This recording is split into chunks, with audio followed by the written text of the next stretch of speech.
آج جدید سائنس ہمیں ترقی کے راز بتاتی ہے، وہ رستہ جس پر چلیں تو ترقی مل جائے گی۔ Actually what are the ingredients which are required to prepare the dish of success؟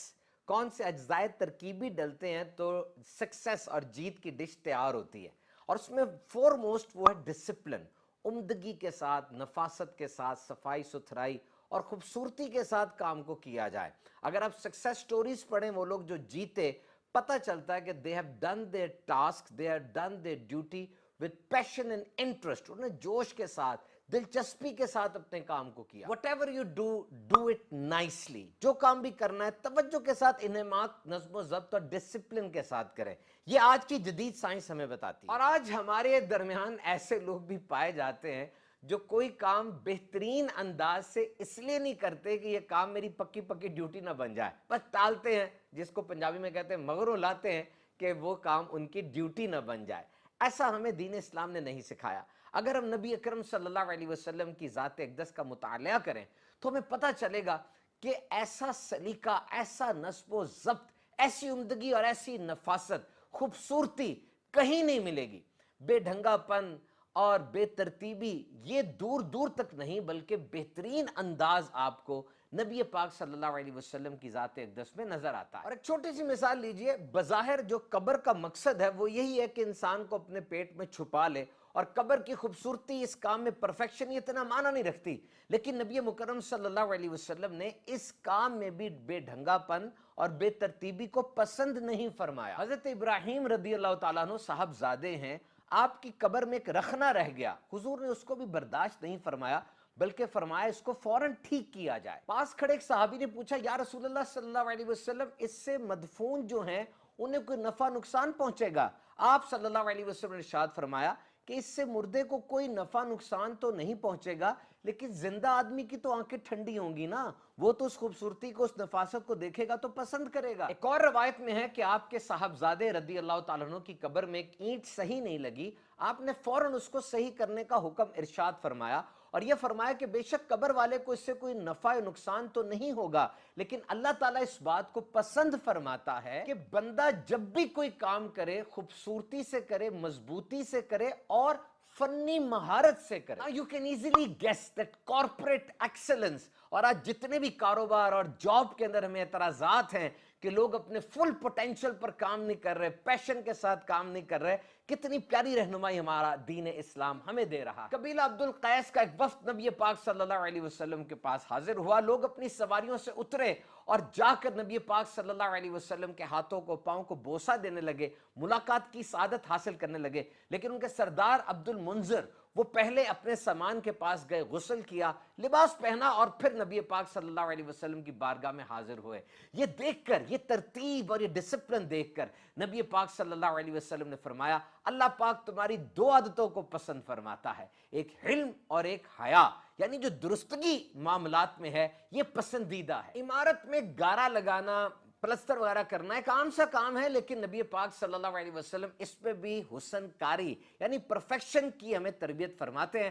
Masjid Nabawi کی تعمیر ہو رہی تھی، قبیلہ حضر موت کا ایک شخص طاق بن علی، بڑا زبردست وہ یہ کام کرتا تھا، اس نے پہلے مٹی کو گوندا، کسی پکڑی، اور پھر اچھے انداز سے جب یہ کام کیا تو نبی پاک صلی اللہ علیہ وسلم نے صحابہ کرام کو ارشاد فرمایا، اس کو اسی کام پہ رہنے دو، کیونکہ یہ بندہ تمہاری نسبت اس کام کو زیادہ عمدگی کے ساتھ کر رہا ہے۔ So do your job nicely۔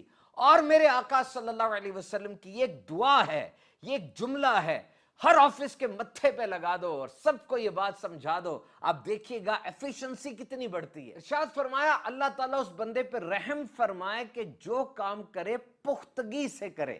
What a beautiful prayer that is۔ اور یاد رکھیے، اس چھت کے نیچے کمپنی ہے، آفس ہے، the person on whom I can bank upon، ایک بندہ بڑا ذہین ہے، بڑا ٹیلنٹڈ ہے، بڑا ہارڈ ورکنگ ہے، ٹھیک ہے، اچھی بات ہے، لیکن وہ بندہ جو میرا سب سے پسندیدہ ہوگا وہ کون ہے؟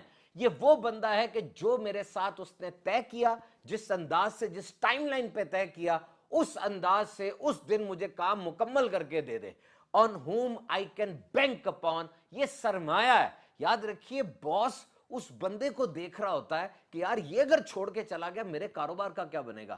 اس کی اتنی زبردست گرومنگ ہے. بہرحال یہ بات بھی کہی جاتی ہے کہ نظام ایسا ہونا چاہیے کہ وہ نظام خود آپ کو ہر دور میں ایک اچھا ورکر پرووائڈ کرتا چلا جائے, اور وہ ورکر جو اچھا نہیں ہے, ایفیکٹو نہیں ہے, ایفیشنٹ نہیں ہے, نظام ایسا ہو کہ خود بخود وہ فلٹر آؤٹ ہو جائے. تو جیسے جیسے کمپنی کی گروتھ ہو رہی ہے, میری گروتھ کمپنی کی گروتھ کے ساتھ ہوگی, یہ ڈیڈیکیشن ہے. اور آج کے دور میں فوربس میگزین کے مطابق امپلائی ایگزٹ یعنی لوگوں کے استعفیٰ دینے کی تعداد وہ ریکارڈ ہے اس وقت, بہت زیادہ لوگ چھوڑ رہے ہیں. تو اس حالت میں باس کی ذمہ داری ہے, لیڈر کی ذمہ داری ہے کہ وہ لوگوں کے پوٹینشل کو کس طرح ہارنس کرتا ہے, لوگوں کو کس طرح ٹیم کا حصہ بناتا ہے, اور انہیں یہ سمجھاتا ہے کہ سسٹم کی سکسس میں تمہارا کتنا بڑا رول ہے. اور کسی بھی تحریک, کمپنی اور آفس کی ترقی کا راز ہی یہی ہے کہ وہاں کے ورکر کام میں اپنے پرسنل کو, اپنے اندر کو انویسٹ کرے. کہا جاتا ہے کہ people can do what ever they like,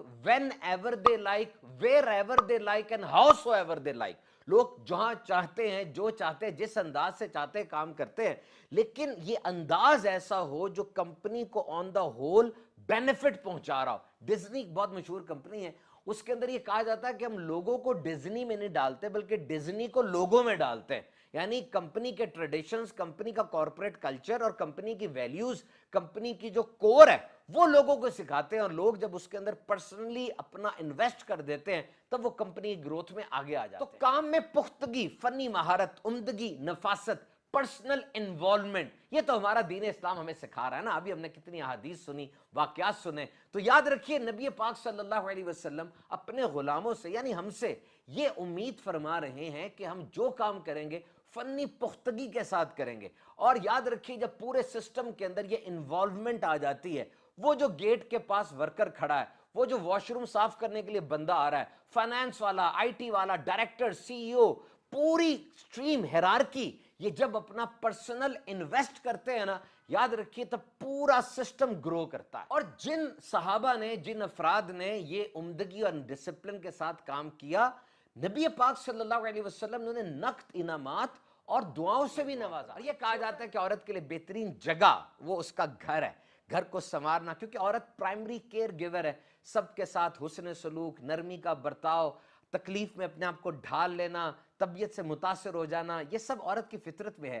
اب یہاں پر جب عورتوں نے نبی پاک صلی اللہ علیہ وسلم سے عرض کی, یا رسول اللہ, مرد تو مہم پر, جہاد پر جاتے ہیں, وہ زندہ بچ آئیں یا شہید ہو جائیں ان کو بہت اجر ملتا ہے, ہمارا اس میں کیا کنٹریبیوشن ہوگا, ہمارا جہاد کیا ہوگا؟ نبی پاک صلی اللہ علیہ وسلم نے فرمایا, عورت کا جہاد گھر کے ماحول کو سازگار بنانا, شوہر کی فرما برداری اور اس کے ساتھ حسن معاشرت ہے. یعنی یہاں بھی آپ دیکھیے کتنا پیارا لیسن دیا جا رہا ہے کہ گھر میں ڈسپلن کی واحد ذمہ دار عورت ہے. اگر عورت ورکنگ لیڈی بھی ہے تب بھی اسی سے امید کی جاتی ہے گھر کے ڈسپلن کو برقرار رکھے گی, نظم و ضبط کو ٹھیک رکھے گی. تو بہرحال دین اسلام ہماری ہر طرح سے رہنمائی کرتا ہے جناب, اور ڈسپلن ہو, عمدگی ہو, نفاست ہو, آج کی جدید سائنس جن باتوں کو بتا رہی ہے, آقا علیہ الصلوۃ والسلام نے 1400 سال پہلے ہماری رہنمائی فرما دی. جڑے رہیے ہمارے یوٹیوب چینل کے ساتھ اور نئی نئی چیزیں سیکھتے رہیے.